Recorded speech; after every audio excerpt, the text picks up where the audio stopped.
those people that love to take a look back at things, whether it be for nostalgia or just to compare where we've been to where we are now.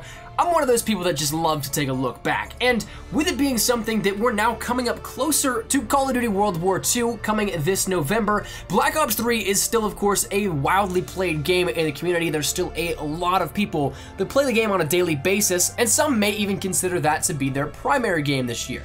But with all things considered, there's been a lot of changes since the launch of Black Ops 3, and we talked about a lot of those previously in depth in the multiplayer aspect. But in this one, I want to take a look at 5 major changes within zombies for Black Ops 3 from the launch to the current point in time. So that said, if you guys want to see more episodes of these, feel free to let me know down there in the comment section down below. I'd love to kickstart the 5 things that changed again, perhaps with zombies or something like that. So if you guys want more, feel free to let me know down in the comments. But with that said, let's jump right into our 5 changes, because some of these you may know of, some you might not, and for that, let's just dive right in. So firstly, the number 1 up on this no order list is dealing with liquid Divinium, something that a lot of people obviously love to get, because who doesn't want to get some nice Gobblegums like Perkaholic or Soda Fountain or something like that? But while we've had a couple of double liquid Divinium weekends for Zombies Chronicles the past couple of weeks, this is something that ultimately there is no real cap on how liquid Divinium works within zombies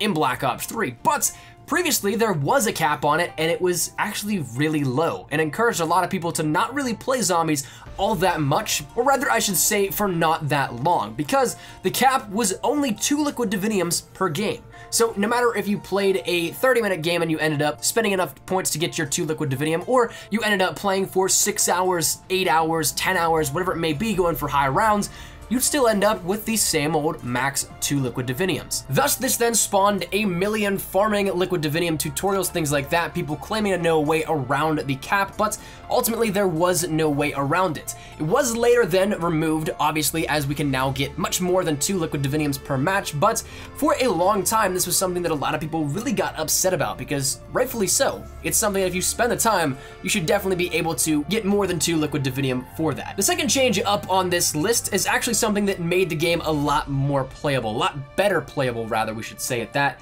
because this dealt directly with the zombies hit mechanic. Sure, we did get the up in hits that it took to go down, bring the system to a 3-hit system, but at the very beginning of Black Ops 3, it was something that the zombies ended up stunning and slowing the player down whenever they hit you. So ultimately, if you ended up getting hit, there's a good chance that whenever your sensitivity got knocked down and you couldn't do all that much, you were gonna get hit twice, maybe 3 times. So it was something that really changed the meta of the game and how people really approached zombies at that point. It was something that didn't really last all that long, luckily, but if you were to compare that hit system at the very beginning of Black Ops 3 to now, it's a really good thing it's changed. Number 3 up on this list deals with something that a lot of people are super passionate about. The high rounds community is very alive, very strong, and something that they take their achievements seriously. So this sort of thing is a little bit problematic if you were to take a look at it. But previously, once you got up past the 100 plus round, it wouldn't show the 100 round, whereas it's 100 denoted,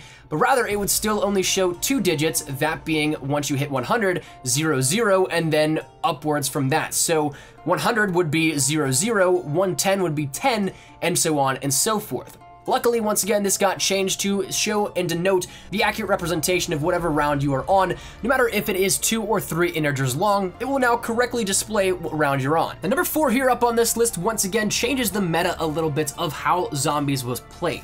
Gobblegum are a huge part of Black Ops 3 zombies. Some people depend on them, some people hate them, but regardless on how you feel, they're an integral part in the Black Ops 3 zombies experience. And so, this was something that now we have the system that we know of at the very moment. We have a free Gobblegum spin per round, and then it increases in price, in which you can ultimately buy as many as you want theoretically in one round, but it becomes exponentially more expensive. However, whenever Black Ops 3 initially launched, this was incredibly different, because you'd have to pay for your first spin, but you could only get 1 spin per round. So when you put it that way, it's something that then starts to really change how you play the game. You're really going to want to make sure either your Gobblegum pack is stacked up, or you're going to not necessarily use them as much because you're losing points and you can only use it once per round. This was something that made it a little bit more challenging perhaps, but also something that made it a little bit more favorable for those people that aren't necessarily the biggest fans of Gobblegum, simply because when you have less access to them, you can't use them as much. Now the fifth and final change here that we're going to talk about with this episode is dealing with Deadwire, the secondary upgrade perks, if you want to put it that way, for weapons whenever Pack-a-Punched. And Deadwire was one of those ones that at launch, it was not used at all. And honestly, it was probably one of the most hated of the upgrades for the Pack-a-Punch system, simply because Deadwire in itself was a cool idea. It would chain together kills with electricity, similar to how the Wonder Waff did, but in actuality, it was nowhere near that. It would used to only kill one zombie, or sometimes not even one zombie, and essentially it was absolutely awful. However, with the change that happened shortly after launch, Deadwire ended up getting a buff, which made it into what it is now, which is quite a viable option for a weapon upgrade in terms of things that you want to use for higher rounds.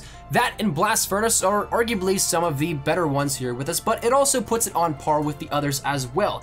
Turned is useful, Fireworks is useful, Blast Furnace and Deadwire are obviously very useful, so it put it on par with that and took it from something that nobody really wanted to making it something that a lot of people really went for. But that said, that is 5 changes from the launch of Black Ops 3 and Black Ops 3 Zombies that have changed from then to now and completely remade how they ended up playing out in Black Ops 3. So hopefully you guys enjoyed. Drop your thoughts down there in the comment section down below if you guys have any other changes.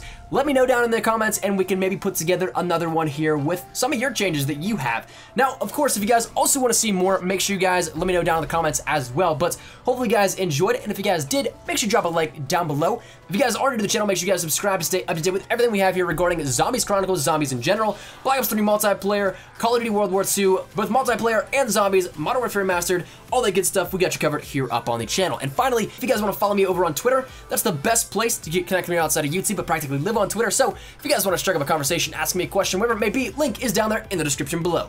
But all that said and out of the way, hopefully you guys have a fantastic day. Thank you guys so much for watching. My name is Cool Espresso. Take care and peace.